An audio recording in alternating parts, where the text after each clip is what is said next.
আমি ইসলামের কথা বলতে গিয়ে বিগত স্বৈরাচারী শাসকের জালিম শাহী শেখ হাসিনার রোশানলে পড়েছিলাম। শেখ হাসিনা এবং তার সরকার, শুধু আমি নই, আমার পূর্বাপর আরো অনেক সত্যপন্থী হকের কথা উচ্চারণ করার অপরাধে অনেকের কণ্ঠকে স্তব্ধ করে দেওয়ার চেষ্টা করেছে।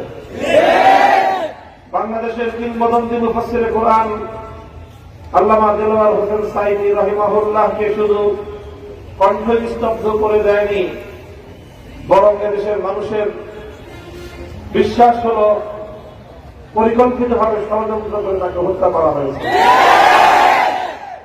এভাবে যখনই এদেশের মানুষ ইসলাম নিয়ে সামনে এগিয়ে যেতে চেয়েছে, তখনই তারা ইসলামের অগ্রযাত্রাকে প্রতিরোধ করার জন্য পেশি শক্তির প্রয়োগ করেছে।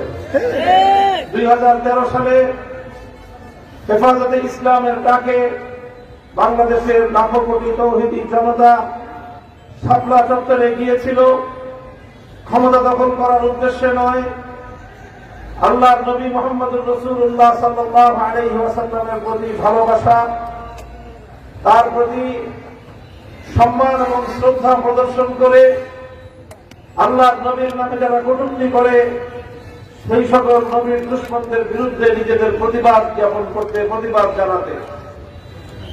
কিন্তু দুঃখজনক বিষয় হল, যেখানে শাহবাগের চত্বরে বাংলাদেশের শীর্ষস্থানীয় দুটি হাসপাতাল, একদিকে বারডেম হাসপাতাল, অপরদিকে পিজি হাসপাতাল, পেছন দিকে ঢাকা বিশ্ববিদ্যালয়, বাংলাদেশের অত্যন্ত গুরুত্বপূর্ণ একটা সমাজের মধ্যখানে মাসের পর মাস শাহবাগী নাস্তিকদের আল্লাহ নবীর বিরুদ্ধাচরণকারী প্রগাঢ় চক্রকে ছেড়ে দিয়ে রাষ্ট্রীয় পৃষ্ঠপোষকতায়, ভিনদেশী পৃষ্ঠপোষকতায় তাদেরকে লালন পালন করা হল।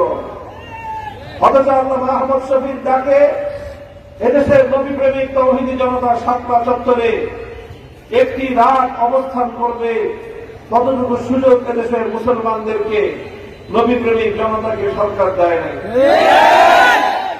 কতটা বিধ্বংসী এবং কতটা প্রতিহিংসা পরায়ণ, ইসলামের প্রতি কতটা বিদ্বেষী মনোভাবাপন্ন ছিল শেখ হাসিনা, এই ঘটনা তার জ্বলন্ত প্রমাণ। মনে করেছিল আমাদের কণ্ঠকে স্তব্ধ করে দিলে, আমাদেরকে চার দেয়ালের কারাগারে বন্দী করে রাখলে বুঝিয়ে দেশে ইসলামের আলো নিভে যাবে। কিন্তু আল্লাহ পাক দেখিয়ে দিলেন, ইসলাম তো সেই আলো, এটাকে যদি তুমি মুখের ফুৎকার দিয়ে নিভিয়ে দিতে চাও, তাহলে ইসলামের আগুনে তুমি জ্বলে পুড়ে ছারখার হবে। ইসলামের আলো। সংগ্রামী সাথী ও বন্ধুগণ, তাই আজকে আমরা কথা বলতে চাই, শেখ হাসিনা এবং তার দল, তার রাজনৈতিক সাঙ্গপাঙ্গরা এদেশে প্রতিহিংসার রাজনীতি করেছে, প্রতিশোধের রাজনীতি করেছে, ইসলামকে নির্মূলের রাজনীতি করেছে, মানুষের কণ্ঠ চেপে ধরার রাজনীতি করেছে, মানুষের বাক শক্তি কেড়ে নেওয়ার চেষ্টা করেছে, মানুষের অধিকার কেড়ে নিয়েছে, মানুষের স্বাধীন মত প্রকাশ করার সকল সুযোগগুলোকে বন্ধ করে দিয়েছে।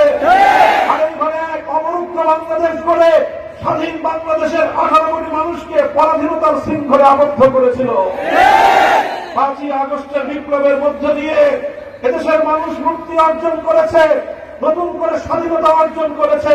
বাংলাদেশ আজ মুক্ত এবং স্বাধীন। এই স্বাধীনতার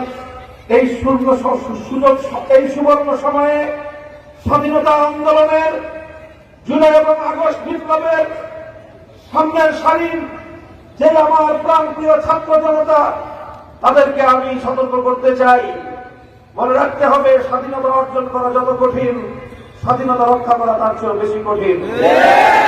পরাজিত পতিত শক্তি বসে নেই, পরাজিত পতিত ফ্যাসিবাদের দোসররা বসে নাই।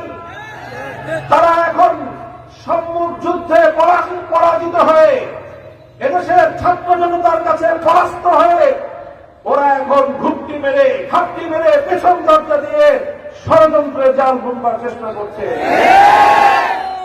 প্রশাসনের বিভিন্ন জায়গায় বসে বসে তারা ইসলামের বিরুদ্ধে দেশের মানুষের হাজার বছরের ইতিহাস এবং ঐতিহ্যের বিরুদ্ধে তারা ষড়যন্ত্র চালিয়ে যাচ্ছে।